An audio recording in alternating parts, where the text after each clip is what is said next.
നമസ്കാരം. ഇന്ന് 2025 മെയ് 5 തിങ്കൾ. ദേശാഭിമാനി മുഖപ്രസംഗം. അവതരണം രമ്യ മനോജ്. വിദ്യാഭ്യാസ ഫണ്ട് തടഞ്ഞ് കേന്ദ്രത്തിന്റെ രാഷ്ട്രീയ കളി. വിദ്യാഭ്യാസത്തെ കാവ്യവൽക്കരിക്കുക എന്ന ലക്ഷ്യത്തോടെ കേന്ദ്ര സർക്കാർ രൂപം നൽകിയ 2020 ദേശീയ വിദ്യാഭ്യാസ നയത്തോടും അതിന് അനുസൃതമായി ആവിഷ്കരിച്ച PM ശ്രീ പദ്ധതിയോടും വിയോജിപ്പ് സ്വാഭാവികമാണ്. വിയോജിക്കാൻ സംസ്ഥാനങ്ങൾക്ക് അവകാശമുണ്ട്. എന്നാൽ അതിന്റെ പേരിൽ കേരളത്തിന്റെ പൊതുവിദ്യാഭ്യാസ മേഖലയ്ക്കുള്ള ഫണ്ട് നൽകാതിരിക്കുന്ന കേന്ദ്ര നടപടി രാഷ്ട്രീയ പ്രേരിതവും ഭരണഘടനാ വിരുദ്ധവുമാണ്. സമഗ്ര ശിക്ഷാ പദ്ധതിയുടെ വിഹിതമായി കേരളത്തിന് നൽകേണ്ട 1500.27 കോടി രൂപയാണ് കേന്ദ്രം തടഞ്ഞുവച്ചിരിക്കുന്നത്. PM ശ്രീ പദ്ധതിയുടെ ധാരണാപത്രത്തിൽ ഒപ്പുവെക്കാമെന്ന് ഉറപ്പ് നൽകിയാലേ ഫണ്ട് കുടിശ്ശിക അനുവദിക്കൂ എന്ന നിലപാടിലാണ് കേന്ദ്ര വിദ്യാഭ്യാസ മന്ത്രാലയം. സംഘപരിവാർ രാഷ്ട്രീയത്തിന് വിദ്യാഭ്യാസത്തെയും തീരെഴുതാൻ സംസ്ഥാനങ്ങൾക്കുമേൽ സമ്മർദ്ദം ചെലുത്തുകയാണ് കേന്ദ്രം ചെയ്യുന്നത്. ഭിന്നശേഷി വിദ്യാർത്ഥികളുടെ പഠനത്തിന് ഉൾപ്പെടെയുള്ള പണമാണ് കേന്ദ്രം തടഞ്ഞുവച്ചിട്ടുള്ളത്. സംസ്ഥാനത്തെ പൊതുമേഖലാ വിദ്യാഭ്യാസത്തെ മികവുറ്റതാക്കി നിലനിർത്തുന്ന ഒരുപിടി പദ്ധതികൾ ഇതുമൂലം വെല്ലുവിളി നേരിടുന്നു.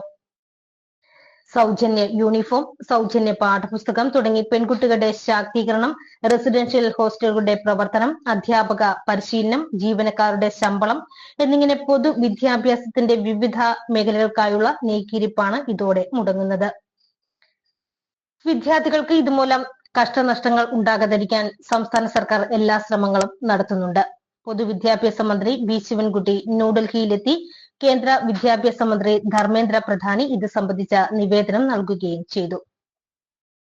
വിദ്യാഭ്യാസത്തെ പൂർണ്ണമായും കേന്ദ്ര സർക്കാരിന് കീഴിൽ കൊണ്ടുവന്ന് സംഘപരിവാർ രാഷ്ട്രീയത്തിന് അനുകൂലമാം വിധം മാറ്റി തീർക്കുകയെന്ന ലക്ഷ്യത്തോടെയാണ് 2020 ദേശീയ വിദ്യാഭ്യാസ നയത്തിന് NDA സർക്കാർ രൂപം നൽകിയത്. അതിനാലാണ് കേരളം ഉൾപ്പെടെയുള്ള സംസ്ഥാനങ്ങൾ അതിനെ എതിർക്കുന്നത്. സമ്പന്നമായ സാംസ്കാരിക വൈവിധ്യം നിലനിൽക്കുന്ന ഇന്ത്യയിൽ ഓരോ പ്രദേശത്തും അതത് പ്രദേശത്തിന് അനുയോജ്യമായ വിദ്യാഭ്യാസ നയത്തിന് രൂപം നൽകേണ്ടതുണ്ട് എന്നതിനാലാണ് ഭരണഘടനാ ശില്പികൾ വിദ്യാഭ്യാസത്തെ സംസ്ഥാനങ്ങളുടെ ചുമതലയിലാക്കിയത്. 1976 വിദ്യാഭ്യാസത്തെ കേന്ദ്രത്തിന്റെയും സംസ്ഥാനങ്ങളുടെയും സംയുക്ത ചുമതലയിലേക്ക് മാറ്റിയെങ്കിലും വിദ്യാഭ്യാസ നയ രൂപീകരണത്തിലും നടപ്പാക്കലിലും സംസ്ഥാനങ്ങളുടെ അധികാരം നിലനിന്നു. എന്നാൽ എല്ലാ അധികാരങ്ങളും കേന്ദ്ര സർക്കാരിൽ കേന്ദ്രീകരിക്കും വിധമാണ് 2020 ദേശീയ വിദ്യാഭ്യാസ നയത്തിന് രൂപം നൽകിയത്. കാര്യമായ കൂടിയാലോചനകൾ കൂടാതെ ഏകപക്ഷീയമായി നടപ്പാക്കിയ ദേശീയ വിദ്യാഭ്യാസ നയത്തിന്റെ ലക്ഷ്യം ഒരു രാജ്യം ഒരു വിദ്യാഭ്യാസ നയം, ഒരു പാഠ്യപദ്ധതി, ഒരു പാഠപുസ്തകം എന്നതാണെന്ന വിമർശം ഉയർന്നു. സംഘപരിവാറിന്റെ കാവ്യ രാഷ്ട്രീയം വിദ്യാഭ്യാസത്തിലൂടെ പുതുതലമുറയിൽ വേരുപിടിപ്പിക്കുകയെന്ന ഒളി അജണ്ട അതിന് പിന്നിലുണ്ടെന്ന വിലയിരുത്തലുകൾ ശരിവെക്കുന്നതായിരുന്നു. പാഠ്യപദ്ധതിയിലും പാഠപുസ്തകങ്ങളിലും NCERT കൊണ്ടുവന്ന പരിഷ്കരണങ്ങൾ ഇന്ത്യയുടെ സാംസ്കാരിക വൈവിധ്യത്തെ തകർത്ത് ഒറ്റക്കല്ലിൽ കൊത്തിയെടുത്ത ഏകരൂപ രാജ്യമാക്കി മാറ്റി സംഘപരിവാർ രാഷ്ട്രീയത്തിന് അധീശത്വം ഉറപ്പിക്കാനുള്ള നീക്കമായതിനാലാണ് കേരളം ദേശീയ വിദ്യാഭ്യാസ നയത്തെ എതിർത്തത്. ഫെഡറൽ തത്വങ്ങൾക്ക് നിരക്കാത്ത അതിലെ വ്യവസ്ഥകൾ വിദ്യാഭ്യാസത്തിൽ സംസ്ഥാനങ്ങളെ നോക്കുകുത്തിയാക്കി മാറ്റുന്നതുമാണ്. വിദ്യാഭ്യാസത്തെ ഭാവിയിൽ പൂർണ്ണമായി തന്നെ സ്വകാര്യ മേഖലയ്ക്ക് കൈമാറാനും വർഗീയവൽക്കരിക്കാനും ഹിന്ദുത്വ അജണ്ടയിൽ തയ്യാറാക്കിയ നയത്തിന്റെ ചുവട് പിടിച്ച് തയ്യാറാക്കിയ PM ശ്രീ പദ്ധതിയെയും അക്കാരണങ്ങൾ കൊണ്ട് തന്നെ കേരളം എതിർത്തു.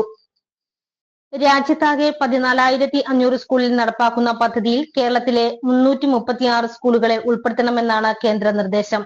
ഇതോടെ ഈ സ്കൂളുകളിൽ കേന്ദ്ര സിലബസ് നിലവിൽ വരും. സ്കൂളുകളുടെ അക്കാദമിക് നിയന്ത്രണം കേന്ദ്ര സർക്കാരിനാവുകയും ചെയ്യും.